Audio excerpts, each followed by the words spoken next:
we have to repeat some of the things we have heard earlier, because code for healthy living, this we have touched upon in many contexts earlier, because dealing with diseases or history, medicine in Buddhist time, everywhere this subject will keep coming.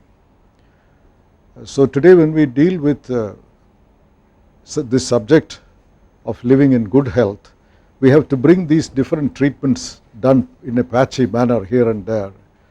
We will be bringing it together, so there will be some repetition which is inevitable in this. That is a code for healthy living.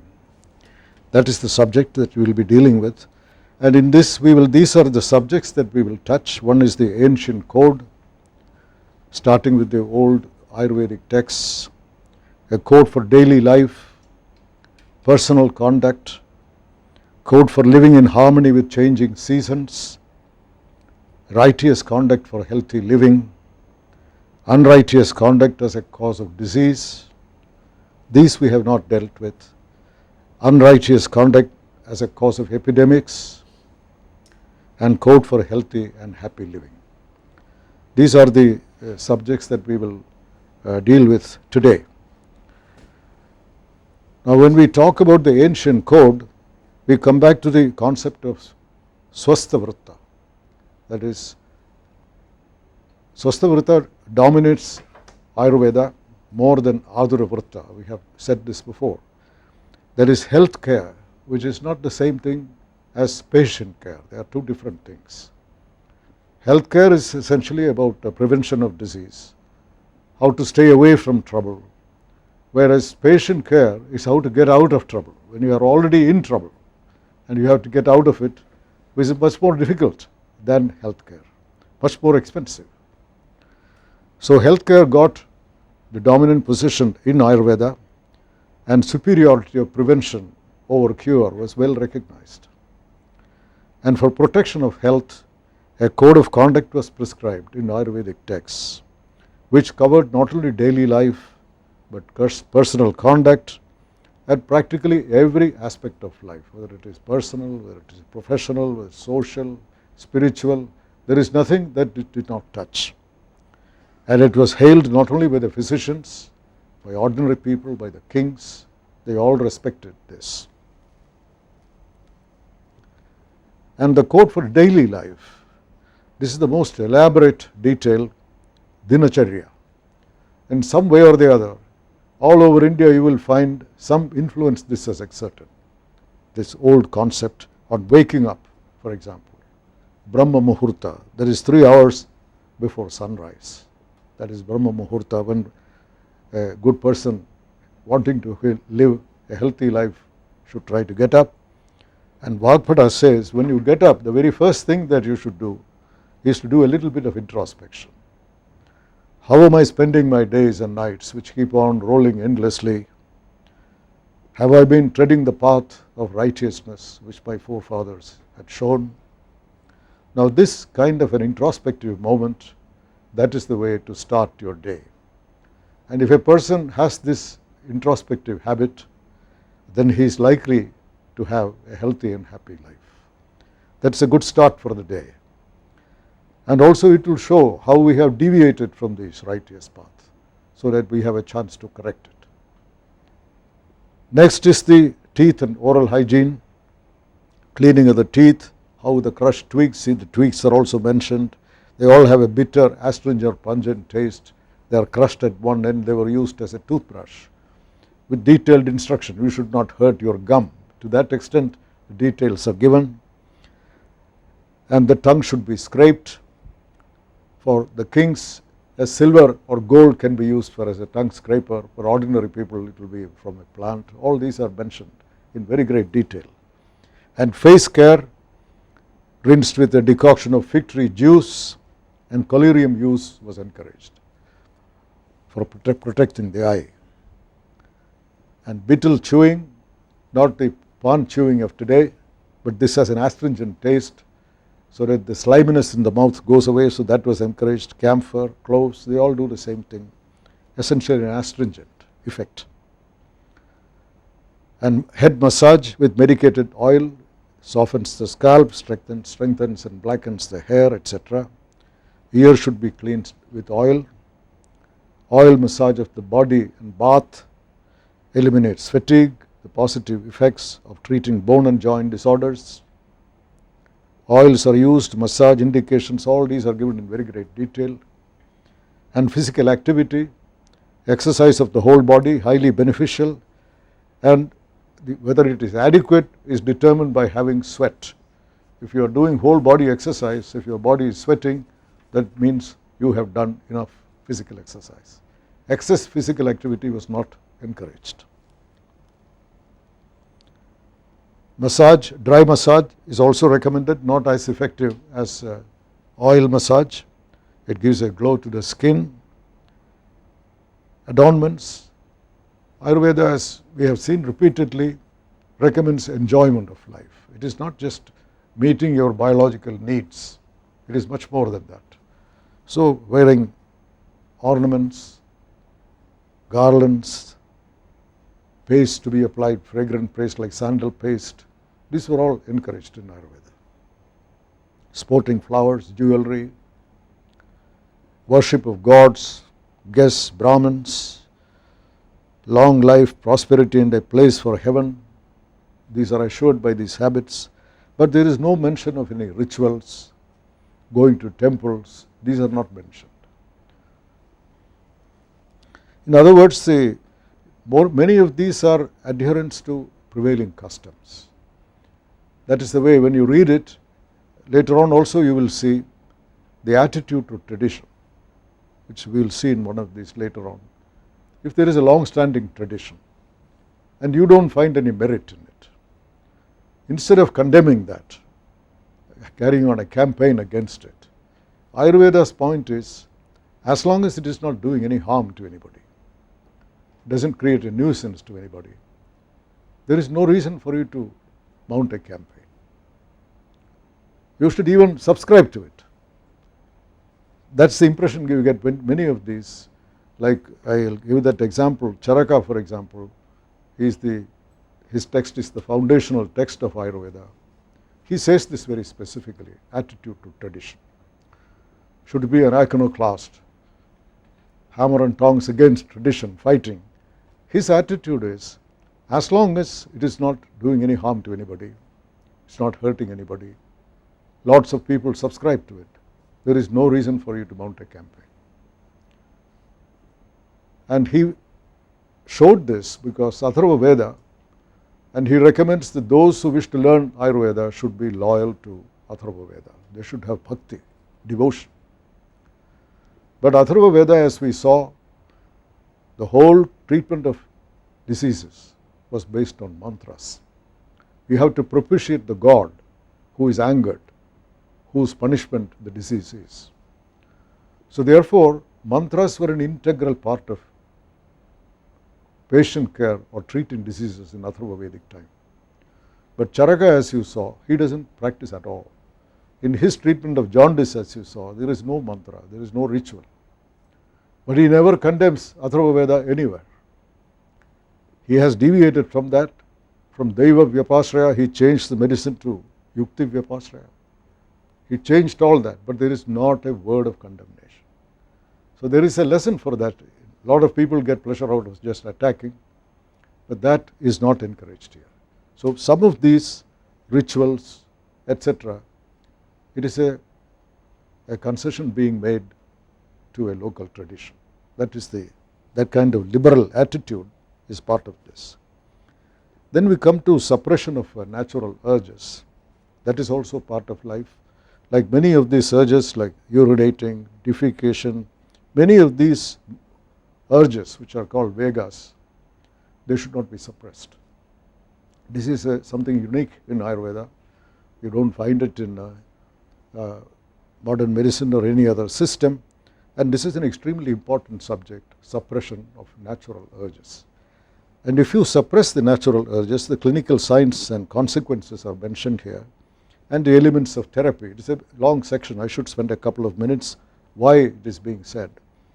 And many of these today, we find it very difficult to understand, that the seriousness of the consequences. Of course, there is a very great discomfort, that is obvious. but it goes pain in the bladder region, in urine, groin, difficult urination, etc., colic, retention of stools. But to go on, you will find semen, pain in genitalia, body ache, urinary obstruction, wind, retention of stools. You keep on reading, a whole lot of loss of appetite, swelling, pallor, fever, cellulitis.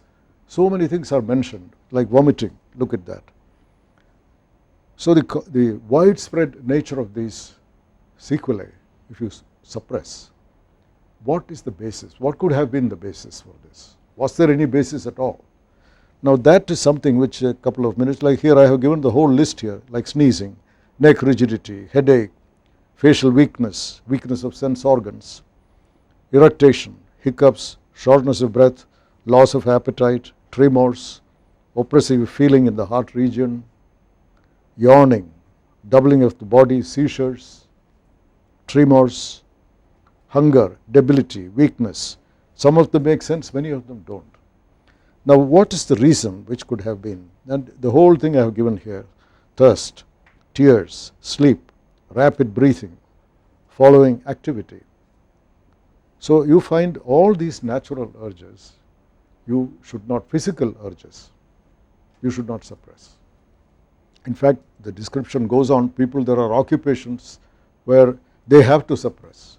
For example, a priest in a temple or an officer of the king, he is in His Majesty's presence and he cannot go to empty himself, he has to stay there, and he has to do it many times a day or many times a week.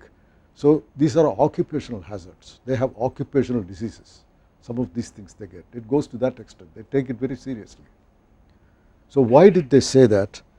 And the importance of not resisting the natural urges arose, this is my own understanding, from the Ayurvedic concept of equilibrium between the interior and exterior of the body.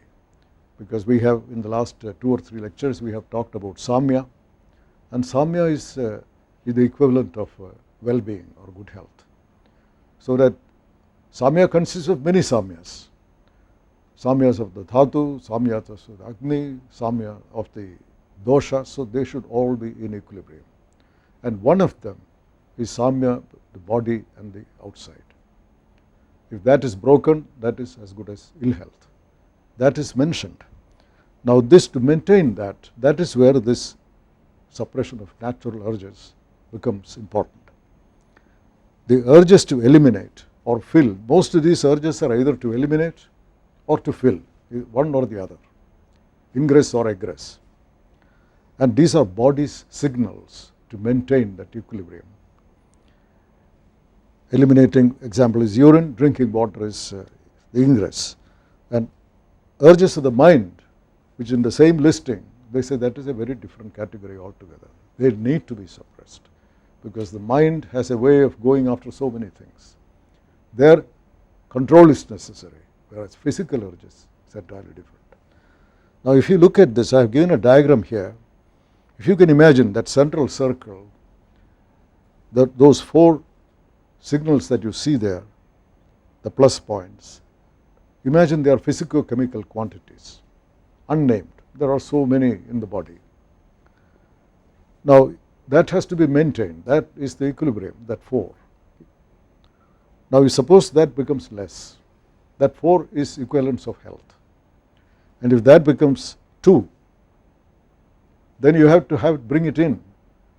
So that is what you see on the right hand side, that 2, there is ingress, suppose the water, that physico-chemical quantity is water, that normal quantity is 4 plus, and that has dropped to 2, then you will find it has to be taken, water has to be taken to bring it back to 4. On the other hand, on the left hand side, suppose it has become excess, instead of 4 you have 6, then you have got to eliminate 2 there. So therefore, to maintain that physico-chemical equilibrium of the body, it is necessary to have this provision for ingress or egress. This is the only way you can explain the widespread consequences, the listing that is given, and why the physical urges should not be suppressed. Now personal conduct, there is a long list. you will see that nothing is exempted. Scrupulous attention to the quantity and quality of food, care of the feet, regular haircuts and paring of nails every 15 days. It goes to such great, wearing a cloak, turban, use of an umbrella, carrying a stick to ward off dogs, snakes, etc., walking and physical activity, personal furniture, bed, chairs should be comfortable, fans made of hair desirable, exposure to gentle wind is wholesome. So it goes like that.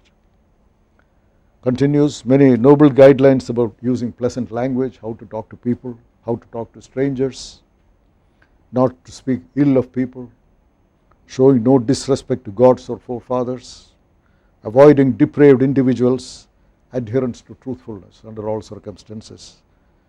There are several recommendations, however, it goes on like this, but then you find many recommendations are conspicuous by great concern for protectiveness or conformity. That also you find. I have given some example. Moving out at night, public baths, places of sacrifice, rituals. You should not go to those places. Poorly leveled earth, crossing roads, all those should be avoided. One should desist from speaking with individuals who are disloyal to the king. One should not climb trees, walk on uneven land, immerse in swollen rivers or unfamiliar lakes. One should avoid deserted houses, cremation ground, isolated places, bees, snakes.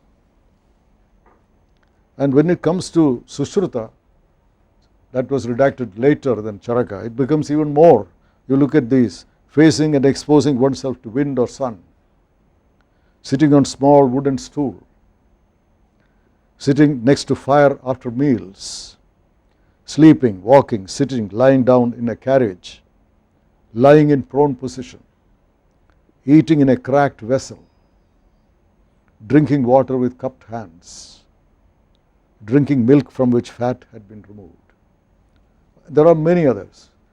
Now this, it is difficult to understand many of these, rationale for these, but it gives you an impression, an unduly cautious, unduly protective type of life. There is no love of any adventure. Sometimes a little bit of violation is necessary. Otherwise, the Ayurveda is not in conformity with the life, the attitude of Ayurveda to life. Ayurveda is a cheerful attitude. This is unduly protective. What is happening here, Sushruta Samhita, this redaction, it took place at a time when there was a great social transformation going on in India. If you look at Charaka, which was done in the 1st century, for example, initiation of students into medical studies. And there Charaka says, initially they would prefer Brahmins. Kshatriyas are accepted. Vaishyas are accepted. Shudras are accepted with some difficulty. If they are very bright, they could be accepted. But he does accept. But when it comes to Sushruta, the restriction is much more severe. He is totally against. But if at all grudgingly he takes an extraordinarily bright Shudra, he says he should be taken, but that initiation ceremony, no mantra should be chanted. So many places you will find in Sushruta, like snakes being classified on the basis of caste. So society had become much more bound by prejudices. It was a regressive society. That's where all these restrictions, you should not do this, you should not do that. What is the problem? So therefore, it doesn't conform with the earlier traditions when society was much more open, much more confident, and uneven ground. Why shouldn't anybody walk? All you have to be careful. So therefore, there is a certain regressive attitude in many of these which you see here. Sexual activity, every third day, all these details are given here. Forbidden 3 twilights, auspicious days, forbidden with animals, all these things, bestiality, it was there at that time. So therefore, all these are on the whole a liberal type of outline, nothing like the renouncing all these activities, which you find a world renouncing type of philosophy that you don't see in Ayurveda. Now, living in harmony with changing seasons. This is an important subject. Earlier on it was Dinacharya, now we are talking about Ritucharya. And all these texts, Ayurvedic texts, they were written in North India, whether the extremes of weather, very severe heat and very severe cold. So there the adjustment was very, very important, and the code of life had to be modified. The daily life which we saw earlier, there had to be a complete modification to suit the environment. Now here the year was divided into 6 seasons, 2 months each in traditionally, but Ayurveda grouped these into 2 halves. The first half, Shishira, Vasanta and Grishma, this is the hot part of the year. That was termed Adana, because during this time, just like the sun desiccates the trees shed their leaves, the earth becomes dry, almost baked, it's very, very hot. Plants, animals, they all suffer. At that time, the moisture is taken away from the body also. So the body also is being desiccated. And Ayurveda believed during that half, along with this desiccation, there is also a change in the chemical environment within. In the second half of the year, Visarga, which is the opposite of this, that is Varsha, Sharad and Hemanta. There are 3 seasons in that half. Their sun's power would decline, and what was taken away from the earth, moisture, that is returned. The clouds come back. Now during this Visarga, earth would cool, sour, salty and sweet taste. This is the point. You will see that again. They would dominate the body fluids and make the body strong. And the taste, this word rasa, is the chemical, it's the shorthand for body chemistry. There was no chemistry as a subject at that time. Rasa was the shorthand for chemistry. And Rasa Shastra, it came like that. So it is common observation, if you have a glass of water, a salt water, and the water is evaporating, then it will become more concentrated. The taste becomes enhanced. So similarly, they must have had many, many observations. So during the Adana, the process of drying, heating, the body, the chemical environment in the body, which was called taste, that would change. And that half and the second half, the taste changes or the change in the chemical environment, that would require a complete change in our lifestyle itself. This is what we mean by Ritucharya. It is not simply turning on an air conditioner, it is much more than that, because there is a talk of chemical environment. We will touch upon that. And bodily responses in terms of appetite, sleep, energy, physical activity and libido would change during these 2 halves. And these are given in very great detail. These are carefully noted, and a code of conduct appropriate to each half was prescribed. And the change of tastes and the dominance of certain tastes during each half were believed to perturb specific doshas, and these were to be countered by diet and lifestyle. That is essentially what Ritucharya means. And the dosha perturbations are shown here. Like if you take, this is Adana, the first half, Shishira, the late winter, Vasanta, spring, and Grishma, summer. Now if you take this Adana, dosha status, and what should be done in an outline that is given in the last column. Now the dosha status in this late winter is kapha accumulates, and Vasanta kapha is to be evacuated, because all this during that Shishira 2 months it is collecting.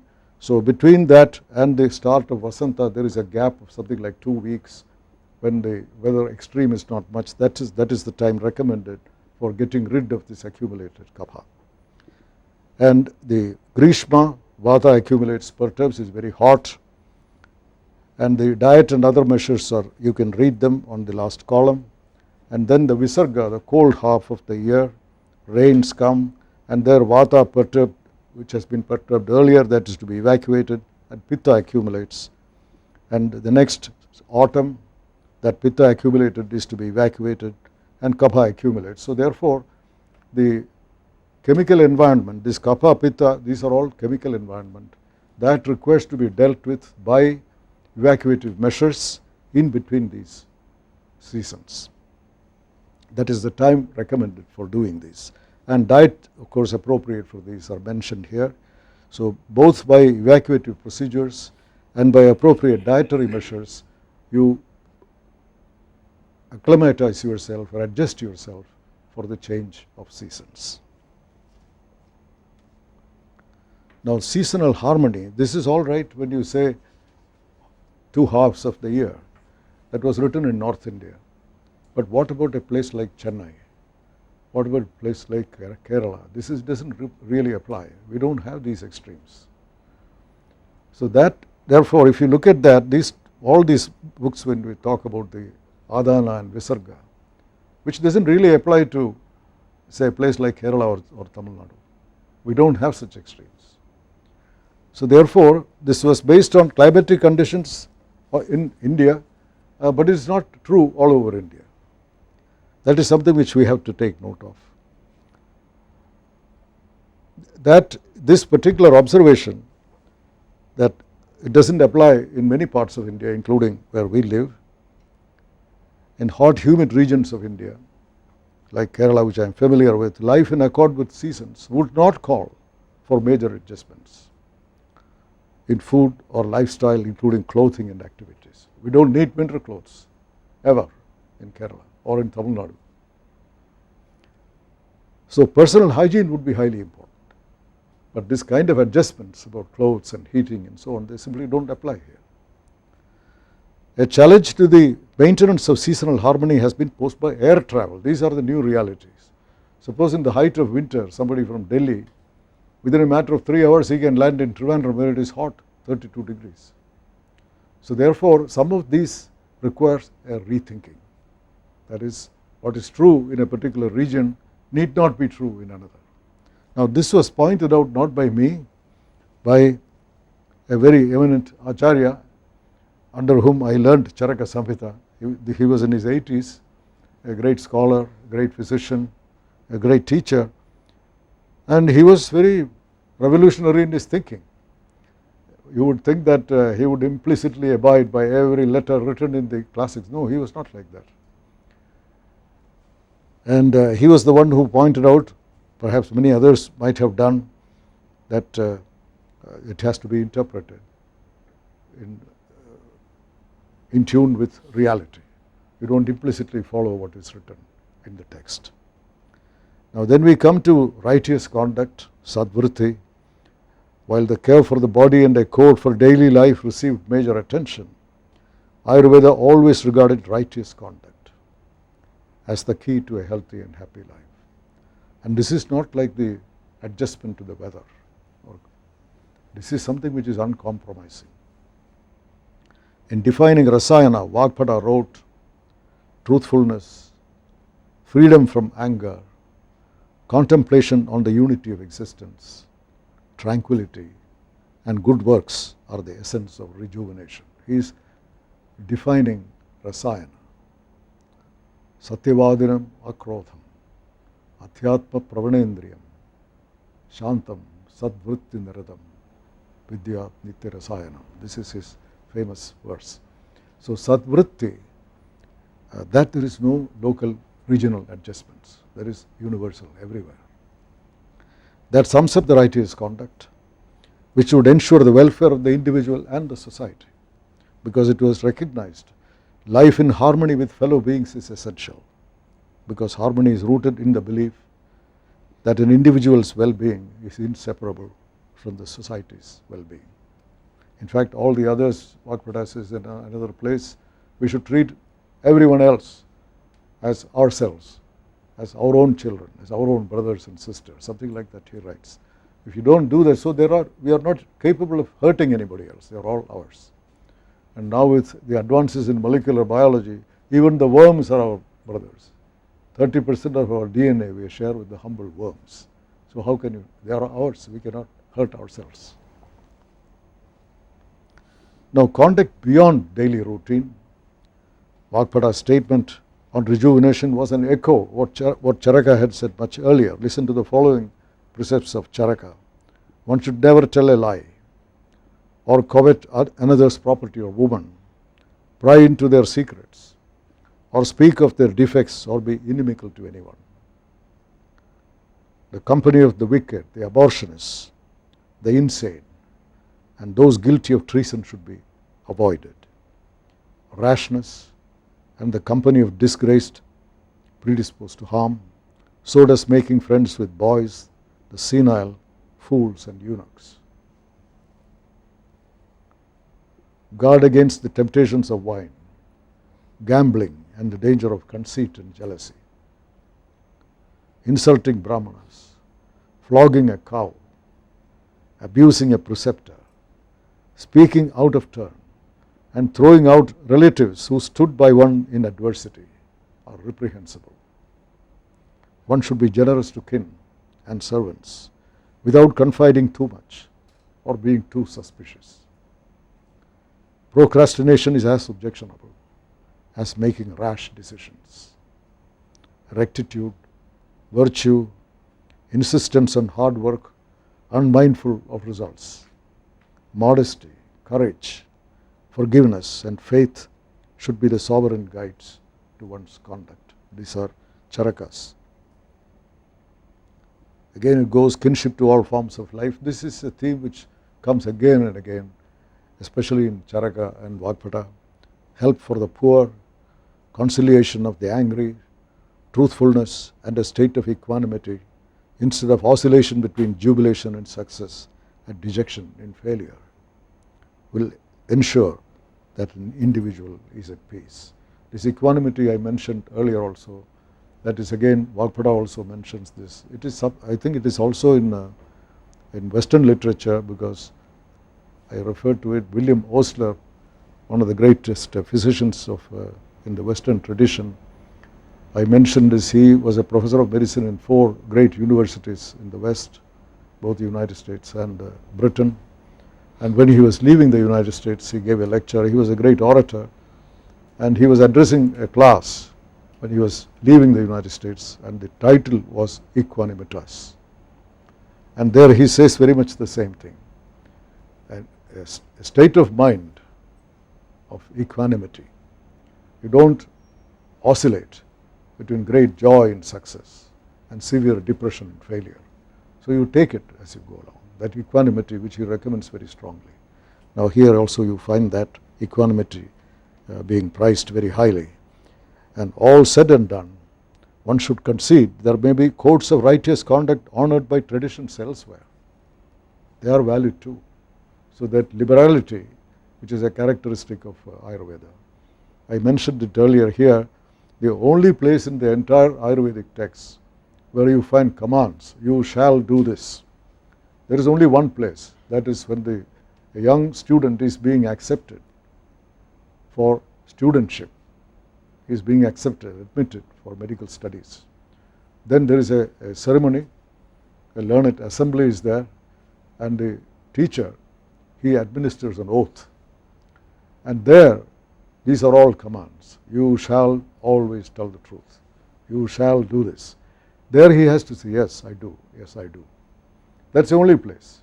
But throughout this entire text of medicine, it is always you may do this. The ling in Sanskrit, that you all know, the lakara, you may do this, you may do that. It never says you shall give this medicine, never. So there is always a possibility that something else may be better. That's what it says, the code of conduct. Someone else living in another country, used to a different lifestyle, that is acceptable too. So this liberality of outlook is a characteristic of Ayurveda.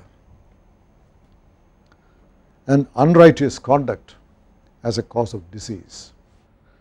So far we have dealt with conduct at various levels, daily conduct, conduct at personal level, and so on. But we should remember another type of conduct, that is righteous and unrighteous conduct. Unrighteous conduct can have ill effects at the personal level, individual level, or it can have at the population level. These are two distinct entities. At personal level, we are really talking about, in Ayurveda, what is Prajnaparatha. Prajnaparatha is an old concept. What it really means is a person does things harmful to himself knowingly. He knows that it is harmful to him, but he cannot help doing it. This dilemma was classically expressed by Dhritarashtra in the Mahabharata, a very painful admission by this blind king who says, Janami dharmam nachame pravrittihi, janami adharmam nachame nivrittihi. I know what I should do, but I cannot do it. I know what I should not do, but I cannot help doing it. This was a painful admission of a great human dilemma. So in Prajnaparatha, which is given as a cause for a large number of diseases, this is precisely what happens. A person knows that something is harmful to him, but he cannot help doing it. The modern version of this is what we would call lifestyle diseases. Some 30 years ago, we used to call them non-communicable diseases, like coronary artery disease, etc. But today, we know something more, something better, so they are called lifestyle diseases, because we have learned that these diseases like coronary artery disease, they have a lot to do with lifestyle, which is well within our control. So these lifestyle diseases, they are Prajnaparatha induced. In other words, knowing very well that these are harmful, people become obese, susceptible to diseases like coronary artery disease. They take to alcohol, substance abuse, knowing very well that these will lead them to ruin and destruction. And that whole class of diseases, it is a serious problem affecting many, many individuals. And the remedy here is at the level of the mind. They have got to learn to control their mind. It may be by adoption of virtuous conduct as explained by Ayurvedic masters, or they may take to yoga, or ultimately they may go to de-addiction centers to achieve the same purpose, however inadequately. Now what about conduct, unrighteous conduct affecting large numbers of people? That's a different disaster of a kind, different disaster of a different kind. And I can only give one particular example, which is a vivid demonstration of what happens when unrighteous conduct leads to epidemics and disasters of that kind. And this illustration comes from the 19th century. It relates to pneumatic plague which affected China, Manchuria in China. It was a frightful disaster. 1 million people died in that. How did they die? If you did the autopsy on these patients, they found Yersinia pestis, the dangerous organism which produces plague. That was shown, but was that really the cause? And when you go into it, you find a strange series of happenings.